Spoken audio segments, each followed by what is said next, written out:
Hey guys, this is Tara with Kittens, Weights, and Tarot, and today we are going to be doing a continuation of the part 2 channeling that we did of the Andromedans during our Sunday live chat. So technically this is a part 3. So there were some fabulous questions that we didn't get to during that channeling, so we're going to be asking those questions today. Hello, my name is Laura. I am a longtime friend of Riley's, and I met Tara through Riley. I love and adore her. I am thrilled to follow up with these questions, and there's several very good questions, so let's go. I'm excited.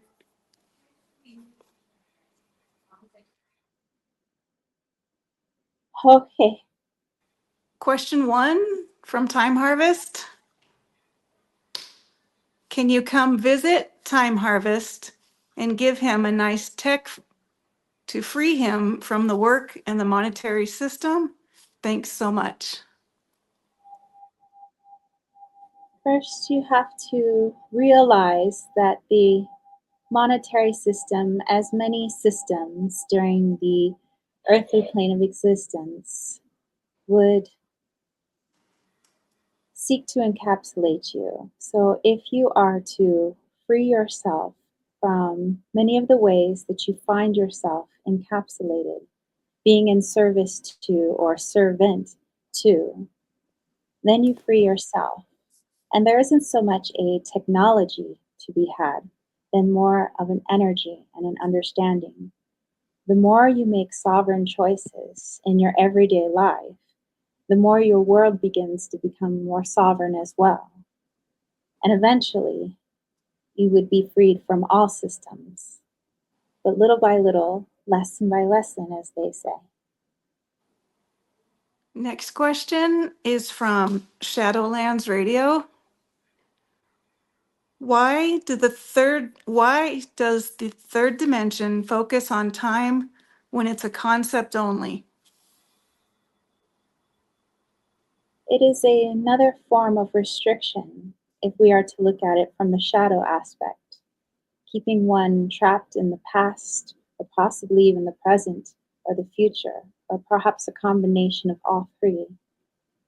But also, if we look into the light aspect, it is helpful in the journey of so many, in learning of lessons, having a reference point in moving forward, having all dimensions and all time splayed out across the board, stretched out, so to speak, is a rather unique experience, and that is why many come here. Our next question, and a very good question, there are a few, from Lilith Phoenix. What kind of implications does the collective chakra opening and recalibration, the activation of the new dormant DNA strands, have on our practical and physical abilities for our foreseeable future? The DNA activation you speak of, the leveling up in frequency, is just that. It is a change in frequency.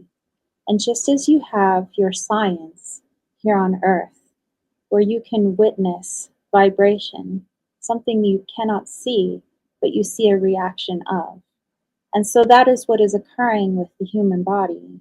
As the frequency or the vibration of it changes, as we know, soul does have a vibration.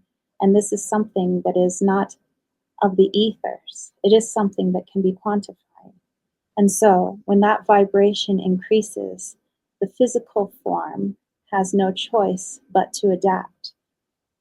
And so this is the evolution of things. This is how it has always been in all the evolutions, coming to a point of freeing oneself of one's own vibration to morph into another, much like a butterfly from its cocoon, and going into a new level of stasis, a new world or new chapter, to leave behind the old, only to re-experience it again.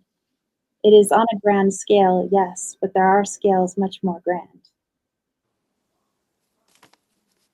Thank you. Next question from Lilith Phoenix. Is or was Tartaria a real place? Of course, the name only reflects its frequency. As we spoke before, frequency, vibration. Frequency is merely the numerical that we would give to vibration. And so this Tartaria, these beings, being you from the past, but possibly not this particular linear past, but a different timeline, as there are many overlayers of timeline over timeline, dimension over dimension. And that is something that many are coming to realize, that this existence, not just the earth, but all of it within the third dimension is much like an onion, layer upon layer. All dimensions are here. All time is here. All beings are here. And it is through this vibrational change that you become aware of the next layer and the next layer. Very nice. Before I move on to Lilith Phoenix's next question, she has so many excellent questions. May I ask who I'm talking to? Ura, spoken once before.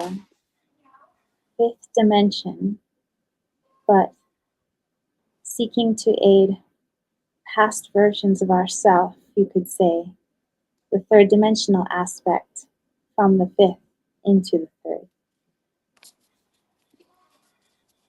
Thank you. Next question. What is your view upon the various divination tools, such as astrology and tarot? All tools are merely aspects of the self, are not the things that you create here on earth, whether it be a symphony or destruction, is all but creation. And so these tools, also being reflections of yourself, aid you more in understanding why you chose those particular tools than the actual answers, you might say, that you gain from those tools. So that is what they are. It is utilizing a different aspect of yourself to look into yourself, to reconnect to the soul, you. And whatever tool you utilize will give you that much more information on your journey. They are neither positive nor negative. They just are. So you ask yourself why. Do you need to utilize them? Very nice. Lilith Phoenix also asks, human evolution has been motivated by pain for eons now. Can you bring us perspective how evolution will take place through joy in the future? All of it is co-creation. And so those who in this lifetime might have sought to understand aspects of themselves, understand this particular journey or this dimension, perhaps they have chosen to do it through pain. And perhaps there are those who have chosen to do it through joy, but now they require contrast. So perhaps in the next lifetime, or perhaps in this lifetime, but the next chapter, they would like to flip it to gain a greater understanding of that shadow, of that light. So those that seek to understand their shadow might bring in more light in order to do so, or vice versa. And same for the latter. Nice. Last question from Lilith Phoenix. Has the soul trap of reincarnation in this black box matrix been dissolved in 2020? And if so, is there an active hoax going on to deny the light after expiration so that souls become earthbound? All of it is true at the same time that none of it is true. And that is because I refer back to my analogy of the onion and this existence encompassing all of the third dimension. On one layer, yes, it could be seen as a reincarnation trap. that the soul is powerless in that journey, and perhaps that is something it needs to learn in that particular journey. Not every journey is condensed into one lifetime, but perhaps several. And so perhaps that soul requires a certain number of reincarnations to understand what it means to be trapped. And yet there are also those who seek to have this trap. They consciously choose it over and over because there is something to learn from it. So you see, the learning is there for both, whether you are conscious or unconscious, but how you perceive it is up to you. And so, again, you can view this third dimension as the black box, so to speak, those that live outside of it and within it, within the third dimension. And perhaps it could be a form of slavery, us enslaved to the box enslaved to its would-be masters, so on and so forth. But also understanding that this box is you. It is your creation. Nothing can be created without your consent at some level, even if it is a level that you are not aware of at the moment. So, if you see things as a prison, then perhaps that is your need to understand in this lifetime what it means to be in a prison. Perhaps the understanding is that this is not a prison at all, but your own creation, and therefore it becomes a place of joy and play rather than confinement. Analyze your perception, but there are no wrong answers, just situations and as they are. That was our final question from this past Sunday. Is there anything else that you would like to add? I am extremely grateful for this conversation. Is there anything more you would like to add? Yes, but this time, if you are feeling nervousness or tension, remember what it was like when you first learned to swim, or you first learned to fly, or perhaps you first learned to ride on two wheels on your bicycle. Mhm. All was anxiety at first, tension at first, second guessing oneself, perhaps falling from time to time, wrestling with the notion of giving up or perhaps powering forward. This is where the collective consciousness is at this time. We are also a part of that consciousness. We do not hold all of the answers, only the answers from our perception.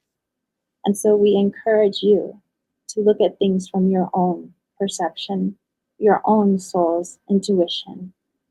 We are all here to help one another, not to tell one another what to do.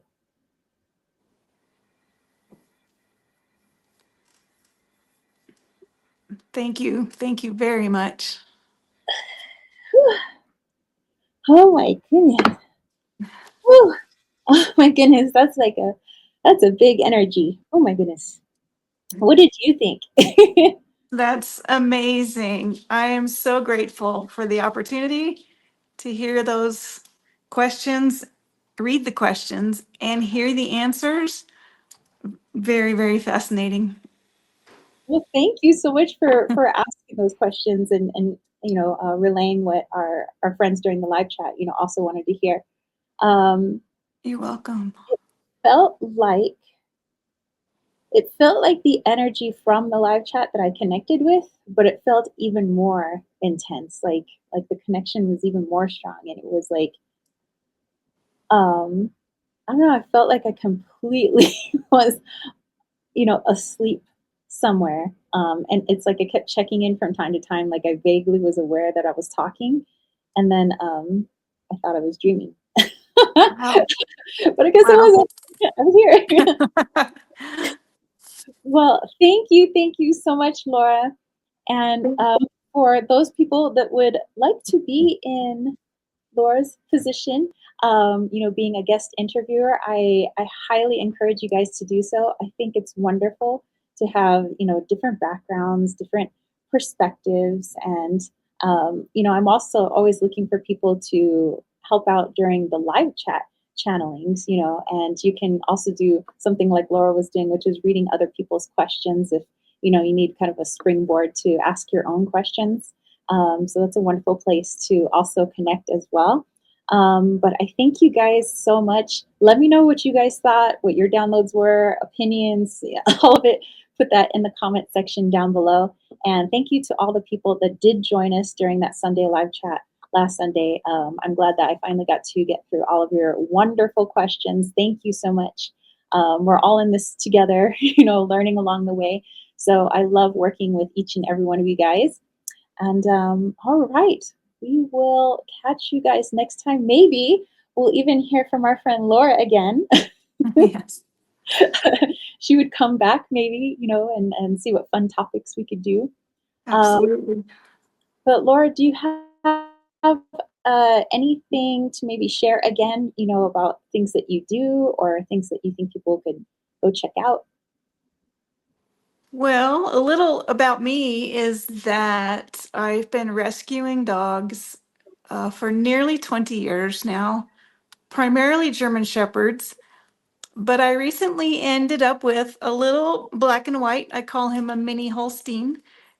Charlie is a Terrier mix, and Charlie and I are very grateful that Tara and friends did a little bit of fundraising for Charlie to help with his veterinary expenses.